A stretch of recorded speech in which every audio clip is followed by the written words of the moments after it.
Happy Independence Day, Nigeria. I still talk about Nigeria. It's time for the entertainment news, and this is a sad one, by the way.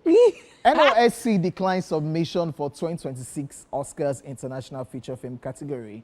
The Nigerian Official Selection Committee, NOSC, has announced that no Nigerian film will be submitted for consideration in the 2026 Academy Awards International Feature Film IFF category. In a statement released by NOSC Chairperson Stephanie Linus, the committee explained that while Nigerian films continue to show marked improvement and growing awareness of IFF standards, there remains a deficit in creative and technical intentionality necessary to make them competitive on the global stage. The International Feature Film IFF category, one of the most prestigious categories at the Oscars, is presented annually to a feature-length motion picture produced outside the United States with at least 50% non-English dialogue. According to NOSC, 6 films were submitted for review following the call for entries in August. However, after deliberation and a vote held on September 26, the majority of members opted for no submission. Stephanie Linus confirmed that the committee has formally communicated the decision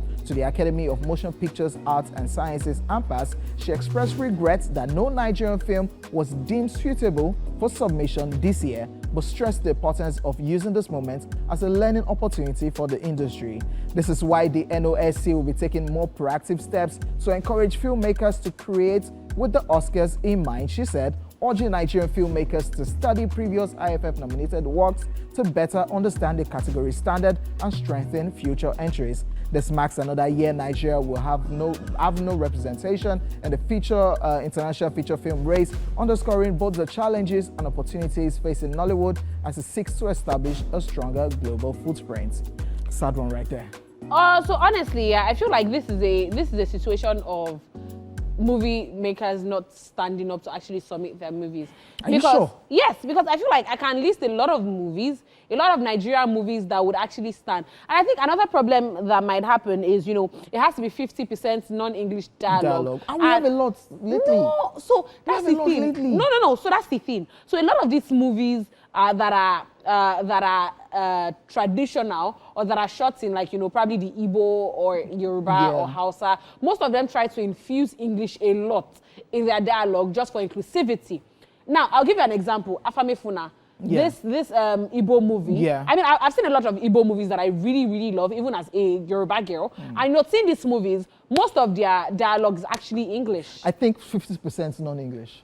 Because Lionheart was nominated, didn't win. That had 50% non-English. But what are they now looking for? Because I feel like they're really nice movies. And some filmmakers will tell you, like what Stephanie is saying, the NOSC chairperson is saying, filmmakers should put in mind that when they are shooting films, we are looking at going for the Oscars. And some filmmakers will tell you, no, I am just shooting my project because I am shooting a project, not thinking about the Oscars. So where do we draw the line? Am I supposed to be making a film and know that, oh, this film that I'm shooting, no English, let's wear traditional attire because I want to get nominated for the Oscars. Doesn't it take out the creative process or everything involved in it? That's one. Two, you talked about you can name movies that some people do not submit.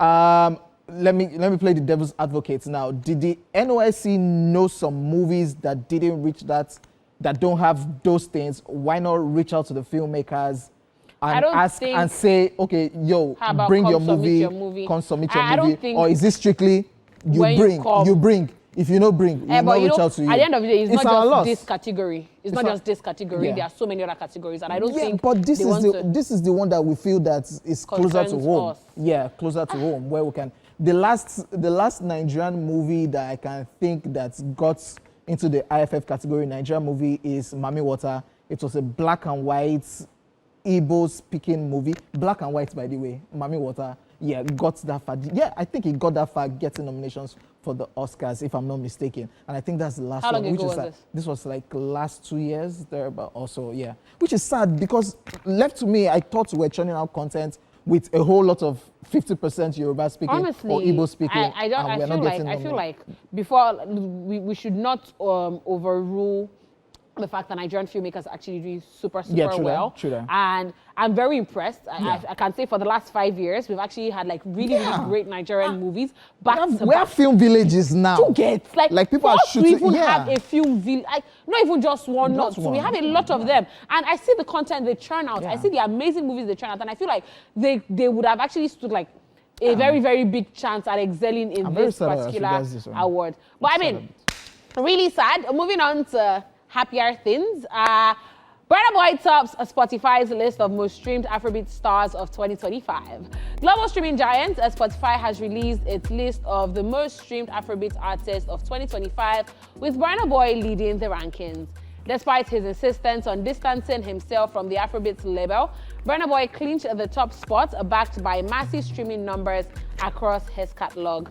Rema followed closely in second place, buoyed by the enduring global success of Calm Down and a run of new singles that kept him at the center of Afrobeats' international push. Now, Wizkid ranked third on the list, powered by a wave of collaborations that have dominated charts throughout 2025. Asake came in fourth after a busy year of hit releases and collaborations with Young John and Olamide, while Grammy nominee Iris Star rounded up the top 5, becoming the only female artist in the ranking with her smash single, Hot Body, emerging as one of the year's biggest Afrobeat exports. Now, Spotify also unveiled the most streamed Afrobeat songs of 2025.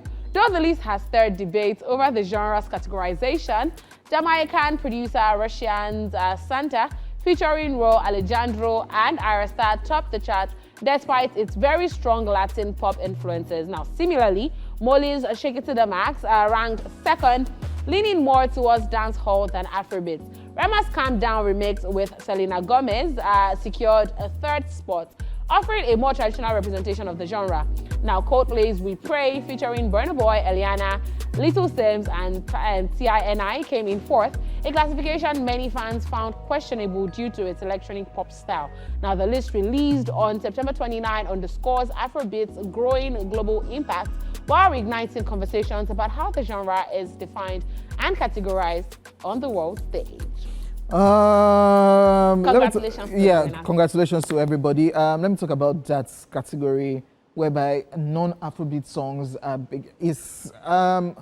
We had the opportunity to come together and own our thing, but looking at the fact that we don't own our thing, I will not be shocked in future when, Chris Brown was even nominated in the Grammys Afrobeats category, whereby songs that are not Afrobeats will be getting into some places and they'll categorize it as Afrobeats. That's a conversation for another day. Congratulations to Burna Boy. It dropped an amazing body of work and, of course, collaboration, topping Spotify most streamed artists, followed by Rema and Wizkid. Calm Down, it seems not to be going anywhere. No, it's not. Whether you like it or not, after years, that song is still doing madness and, of course, still churning out streams. I mean, but Irasta and Ashake also really, really impressed me. Yeah. But I was going to say, I mean, is there anybody that you think is missing on that list? Most streamed artists of 2025. Yes. Number 1, Burna Boy. Number 2, Rema. Number 3, Wizkid. Number 4, Ashake. Number 5, Irasta. You don't think anybody's missing on that list? Because personally, I feel like Davido should have been on that list. Oh, that's where you're going with this conversation. I feel like Davido should have been on that list. Did you stream? Yes, I did. I stream. I stream his songs a lot. Okay. I mean, I feel like even with you. Where did you stream it? On another platform. So this is. Yeah, I think that's what the problem is. This is another platform. Yeah. People that use Spotify now understand it. Yeah. I don't even have anything to say again about that. But I mean, well, no, it's not funny. It's not a joke. But I mean, even Wizkid, it was with his collaborations. It was majorly collaborations. It was not like him. It dropped a body of work in the year in review. That had like so many collaborations, not just him. Yeah, amazing stuff. So, and congratulations to everybody. And of course, congratulations to Afrobeats and Nigeria music. We're celebrating Nigeria today. Yeah, it's all about Nigeria. Yeah. I feel like that's one of my favorite songs. Oh, Shake It to the Max. Oh, okay. Shake It to the Max. Right. Let's leave Nigeria and go foreign right now. Yeah, people. All right. Nicki Minaj and Cardi B lash out at each other's albums over and personal jobs. The long-standing rivalry between rap queens Cardi B and Nicki Minaj has erupted once again, and this time it's messier than ever. The latest drama unfolded on X, formerly Twitter, earlier this week after 42-year-old Nicki Minaj posted a cryptic tweet that many saw as a jab at 32-year-old Cardi, writing, and I quote, "Never provoke a writer while they let the reindeer games begin." She also took the opportunity to plug her upcoming album scheduled for March 27, 2026, but things escalated quickly from subtle shades to full-blown lyrical warfare.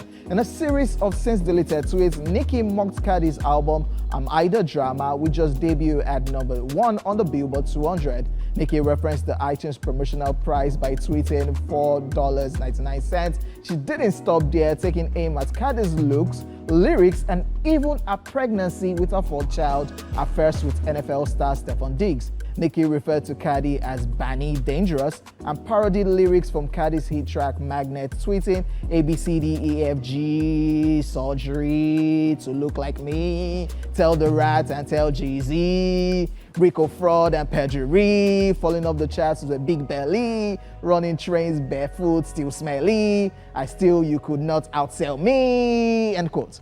Never want to back down, Cardi B fired off her own set of responses, branding Nicki Cocaine Barbie and calling out her obsession with comparison, writing, and I quote, "It's not the gag that you think it is. You've been in the game like 16 years. You need to compare yourself to your peers that started around your time," end quote. Cardi then dropped names like Rihanna, Taylor Swift, and Drake, suggesting Nicki falls short when measured against them. The Bronx rapper also blasted Nicki for mocking her pregnancy like you wasn't going to different fertility doctors because you couldn't reproduce from all the pecs scrabbling your eggs. Not allegedly. Lord protect my babies, end quote. As tensions reached a fever pitch, both women began posting memes mocking each other, Nicki with images of Cardi as Banny and Cardi retaliating with photos of Nicki in exaggerated pink wigs and old outfits. What began as a lyrical jab turned into a digital brawl with fans split down the middle. Hashtag Team Cardi and hashtag Team Nicki has been trending as social media is buzzing with reactions, memes, and debate. This isn't the first time the rap titans have clashed, but the deeply personal nature of this round, especially digs at motherhood and fertility, has taken the feud to a new level and is giving. So yesterday we talked about Iyabo Ojo and Liz Anjorin and their drama. Why somebody should just put them in the ring together because it's now messier because it's no longer me, you. They are attacking children, grand, and that is the same thing applicable to Cardi B and Nicki Minaj because it's no longer music. Now somebody's talking about how you look ugly with your protruding stomach, fertility issue, calling out Rico. And all the allegations against their spouses and the drama around them. The same thing I said yesterday as regards Liz Anjorin and Iyabo Ojo. Nicki Minaj and Cardi B, I think somebody should organize a celebrity match where they put both of you in a ring. By the way, this show does not support violence. Yeah, this show does not support violence. The good thing about these people, they've shown working before. I think there was at an event, a fashion event that they clashed. And somebody threw their shoe at somebody and somebody's head was swollen. I think Cardi B, Nicki Minaj threw her shoe at Cardi B and Cardi B's face was swollen. You know why me I like them? Why me I like them is they're not like our Nigerian people that, they see each other outside. And they form like they're hugging and they form like come back to social media and they continue their subtle jabs. Yeah. This one, I see you collect. On site. But I feel like Nicki Minaj should actually calm down. I feel like Nicki Minaj should be older and more put together. Yes, Nicki Minaj is older. She's about 10 years older.